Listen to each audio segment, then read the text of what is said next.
सोनेरी सावल्यामध्ये सगळ्यांचं खूप मनापासून स्वागत. तर मंडळी, अजूनही इथे वॉशिंग्टन DC शहरात अगदी गारठाच आहे. खरं म्हणजे एप्रिल संपत आला आहे. पण आज आपण घराजवळच्या एका ट्रेलमध्ये फेरफटका मारायला चाललो आहे. तर या शहरात अशा अनेक ट्रेल्स अक्षरशः शहरभर खेळवलेले आहेत. त्यामुळे अगदी भर वस्तीतसुद्धा या ट्रेलमध्ये शिरलं की डायरेक्ट जंगलाचा फील येतो, अगदी निसर्गाच्या सान्निध्यात. आणि पुन्हा वेगवेगळ्या सीझनमधली ट्रेलची ही वेगवेगळी रूपं आपल्याला अनुभवायला मिळतात.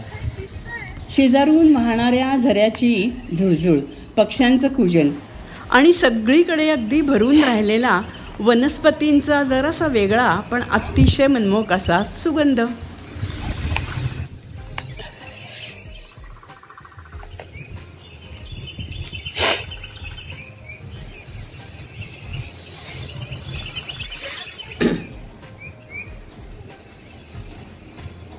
चला, येताय माझ्याबरोबर?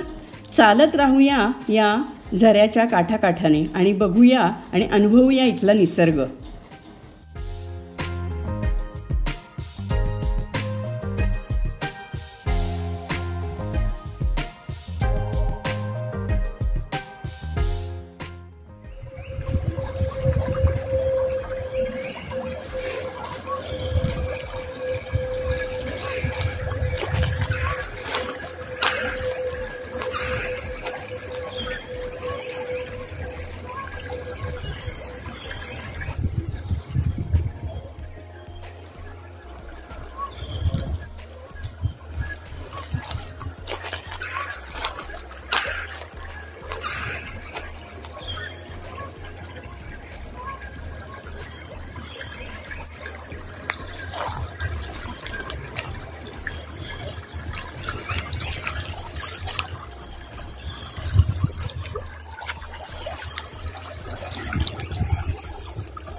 या परिसरात अगदी उंच उंच असे वाढलेले वृक्ष आहेतच. त्याच्याचमुळे भरपूर पक्षी पण आहेत, त्यांचं कूजन आपल्याला ऐकायला मिळतं.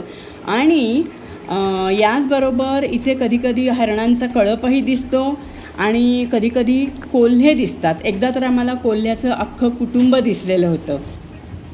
आणि आज तर नेमकी अगदीच वर्दळ नाही आहे या ट्रेलमध्ये, म्हणून म्हटलं to be on safer side हातात एखादी काठी ठेवावी.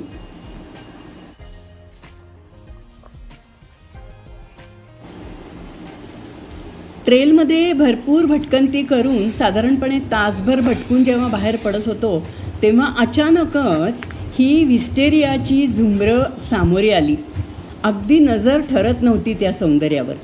अधोमुखी असे ते जांभळट फुलांचे गुच्छ, त्याची रचना तर इतकी सुंदर, आणि वाऱ्याच्या झुळकेबरोबर मंद मंद झोके घेणारे ते लोंबते गुच्छ इतके सुंदर दिसत होते. पण तरी त्यातले जे जांभळट गुच्छ आहेत ना, ते दिसतात खूप सुंदर.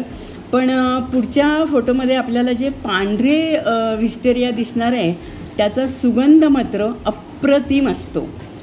जांभळट फुलांना मात्र हा इतका सुंदर सुगंध नसतो.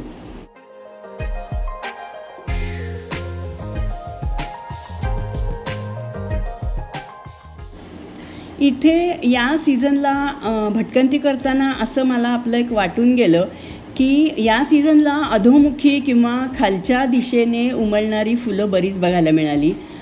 इथली थंडी किंवा विंटरमधला हिमवर्षाव अशी काहीतरी सायंटिफिक कारणं यामागे असू शकतात. या फुलांचे पराग किंवा त्यांचं रूप जर का तुम्हाला जवळून आणि समोरून बघायचं असेल तर त्या फुलाचा चेहरा तुम्हाला तुमच्याकडे वळवावा लागतो किंवा तुम्हाला अगदी खाली वाकून मान वाकडी करून मगच या फुलांचं सौंदर्य अनुभवता येतील, यातले पराग वगैरे बघता येतील.